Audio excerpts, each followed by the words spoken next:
Si tu m'avais dit que perdre 50 000 € et tomber malade, ça allait être la meilleure chose qui me soit arrivée dans ma vie, je t'aurais absolument pas cru. Et pourtant, ça m'a amené à une réalisation qui a complètement changé ma perception.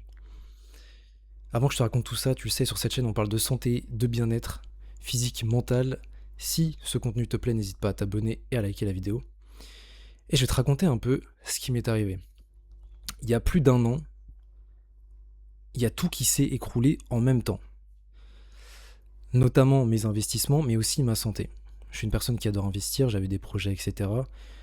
Et tout s'est un peu écroulé en même temps. Résultat, ma santé catastrophique, plus d'1 an d'insomnie, perte de poids, perte de confiance en moi, perte financière aussi avec mes investissements. Mais si tu veux, tous ces problèmes-là, en réalité, c'est pas ça le vrai problème. Oui, ça fait mal. Oui, c'est dérangeant d'avoir une mauvaise santé. Mais la chose la plus importante et le déclic que j'ai eu, c'est l'image que j'avais de moi-même après tout ça, après tous ces problèmes. C'est l'identité que j'ai adoptée, c'est la personne que je voyais dans le miroir. Je voyais une personne faible, qui n'avait plus confiance en elle, qui était malade. Fallait absolument pas que je fasse d'efforts physiques, parce que je pensais que j'allais m'écrouler. Et donc j'ai adopté une identité de faible. Et je me rappelle très bien, je me disais, il faut absolument que je reprenne du poids, sinon je vais pas durer longtemps. Il faut absolument que je reprenne du poids pour pouvoir recommencer à faire du sport. Il faut que je reprenne du poids et que je reprenne du muscle pour pouvoir enfin retrouver une valeur et plaire aux femmes, pour avoir de la testostérone et avoir du charisme, avoir confiance en moi. Et donc j'étais dans cette idée que il fallait que je devienne quelqu'un d'autre pour avoir confiance, pour plaire, pour avoir de la testostérone, pour avoir du charisme, etc. Et il y a pas longtemps, j'ai eu un petit déclic. J'ai eu une réalisation, c'est qu'en fait, toutes ces choses que je souhaitais retrouver, bah j'allais les retrouver en changeant mon identité. Mon identité maintenant. C'est-à-dire qu'il fallait que je change la perception que j'avais de moi-même, il fallait que je change l'image que j'avais de moi-même.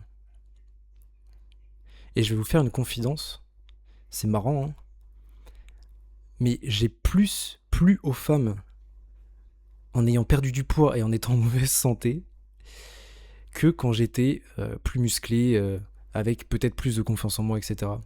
Et plus d'argent aussi dans le portefeuille. Et en fait, ça veut dire quoi tout ça? Ça veut dire que, en réalité, toutes ces croyances qu'on a, à se dire qu'on serait plus heureux plus tard, quand on aura quelque chose, bah c'est complètement faux. Tu peux être heureux maintenant, tu peux avoir confiance en toi maintenant, tu peux changer ton identité maintenant pour avoir ces choses maintenant. Et pourquoi? Parce que cette identité que j'ai construite de faible, de personne malade, me faisait adopter des comportements d'évitement. C'est-à-dire que je faisais tout pour contrôler mon environnement. Je faisais tout pour être dans le confort. Dans le confort de, voilà, comme je vous l'ai dit tout à l'heure, de justement ne pas sortir de ma zone de confort, de ne pas faire d'écart, de pas faire d'efforts physiques. Je me pensais pas capable de faire du sport. Parce que si je faisais du sport, j'allais faire une crise cardiaque. Tous ces comportements d'évitement amènent forcément à des conséquences où on devient la personne qu'on pense être. Mais la réalité, c'est que tu peux changer ton identité maintenant et c'est le déclic que j'ai eu. Changer son identité, c'est quoi? C'est redéfinir la personne que tu es vraiment. Et surtout la personne que tu veux être. C'est comme si tu recréais ton personnage dans un jeu vidéo, que tu faisais une nouvelle partie et que tu lui mettais les attributs que tu voulais avoir. Et c'est maintenant que ça se joue, c'est pas plus tard. Parce que si tu changes ton identité maintenant, donc par exemple, je suis une personne, ça y est, qui a confiance en moi. Le but c'est pas de faire semblant, le but c'est de changer sa perception. Je suis capable de. Je suis une personne qui a confiance en moi, je suis une personne qui est résiliente, qui est forte, qui peut faire du sport sans faire de crise cardiaque. Tu redéfinis les règles de ton monde. Et ça va entraîner une modification derrière de tes comportements. Tu vas passer, en tout cas moi je passe de comportements d'évitement, des comportements de sécurité, à des comportements de construction, de reconstruction, des comportements d'amélioration. Je vais diriger mon énergie vers des choses qui vont me construire, notamment faire du sport, notamment travailler mes cours, me former, apprendre de nouvelles choses.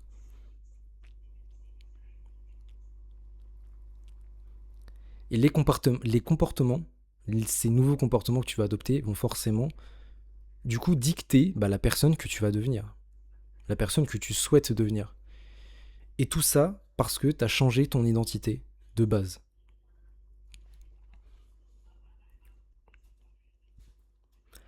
Alors bien évidemment, tout n'est pas simple, tout n'est pas aussi simple. Il faut bien évidemment travailler sur ça tous les jours. Même moi, encore aujourd'hui, j'ai des difficultés, que ça soit en termes d'anxiété, que ça soit en termes voilà, de confiance. Mais je pense qu'une fois qu'on a eu ce déclic, il faut... En fait, il y a des choses qui se débloquent. Il y a des comportements qui se débloquent. Bien évidemment qu'il faut là aussi se mettre dans l'inconfort, euh, se mettre dans le dur. Donc par exemple, si on a peur d'aller faire du sport ou on ne se sent pas capable, eh ben on va quand même faire du sport. Et on réalise que tout va bien. Euh, et aussi changer sa perception, de se dire qu'en fait on est capable de plaire ou on est capable de se faire des amis, même en étant en mauvaise santé, ou voilà, même en étant aujourd'hui un peu dans le mal. Il est jamais... en fait, il n'y a jamais de bon moment, si tu veux, pour être conscient de ce que tu as déjà aujourd'hui, c'est-à-dire des amis, une famille, etc. Et d'arroser, en fait, tout ça. C'est-à-dire que moi, mes relations amicales se sont améliorées avec tout ça. Tout s'est écroulé, mais derrière, j'ai gagné d'autres choses. J'ai gagné de meilleures amitiés, en fait. J'ai arrosé mes amitiés. Je me suis rendu compte qu'il y avait des gens qui étaient là pour moi. J'en étais conscient. Les relations humaines aujourd'hui, pour moi, ont beaucoup plus de valeur qu'avant.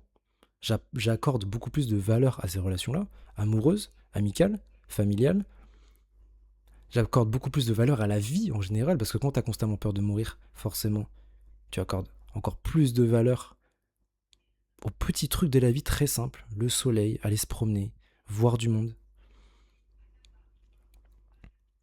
Et ça, c'est une des meilleures choses qui me soit arrivées. Je pense que je traiterai d'autres sujets dans la vidéo, enfin dans de prochaines vidéos sur notamment le piège aujourd'hui de notre société qui est justement la solitude, hein, une nouvelle épidémie qui selon moi sera la solitude et qui l'est déjà en réalité et qui fera qu'empirer je pense, et aussi la guerre entre les hommes et les femmes. Je pense que j'en parlerai dans les prochaines vidéos. En tout cas, si cette vidéo t'a plu, n'hésite pas à liker, commenter et partager, et nous on se retrouve pour la prochaine vidéo. Ciao tout le monde.